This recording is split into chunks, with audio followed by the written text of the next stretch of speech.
চলো আজ তোমাদের সাথে এমন একটা জিনিস শেয়ার করি যেটা তোমাদের খুবই উপকারী। তার জন্য লাগছে তোমাদের 1 গ্লাস জল, তার মধ্যে দিচ্ছি 1 চামচ মেথি দানা, 1 চামচ চাল, আর দিচ্ছি 10-12টা তোমার লবঙ্গ, আর যে গাছের বাড়ির যে অ্যালোভেরা জেল হয় সেই ফ্রেশ অ্যালোভেরা 2টো পাতা নিয়েছি, ছোটো ছোটো করে কেটে নিয়েছি এবং গ্যাসটাকে আমি জ্বালিয়ে দিচ্ছি। ঠিক আছে, এবারে হালকা রেখে দেবো, খুব জোরে দেবো না, মিডিয়াম থাকবে।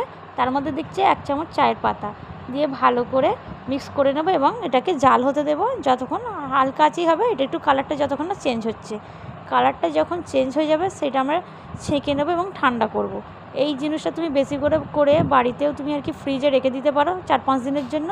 এটা কি কাজে লাগবে, এইটা তোমার চুল যে ঝরে যায়, নতুন চুল যে গজায় না সেটা হবে, এবং চুল রুক্ষ হয়ে যাচ্ছে সেটাও ঠিক হয়ে যাবে। কি করবে তোমরা, তোমাদের চুলের লেন্থ অনুযায়ী একটা ছোট বাটির মধ্যে নেবে যতটা দরকার, তার মধ্যে তোমরা যেই শ্যাম্পুটা ইউজ করো সেই শ্যাম্পুটা দেবে, দিয়ে ভালো করে মিক্স করবে এবং চুলের মধ্যে ভালো করে অ্যাপ্লাই করবে এবং তোমার মাথার স্ক্যাল্পেও অ্যাপ্লাই করবে, করে 2-3 মিনিট রাখবে, তারপরে নর্মাল জল দিয়ে ধুয়ে দেবে। তারপরে দেখবে তোমাদের চুলটা কত সুন্দর হয়ে গেছে।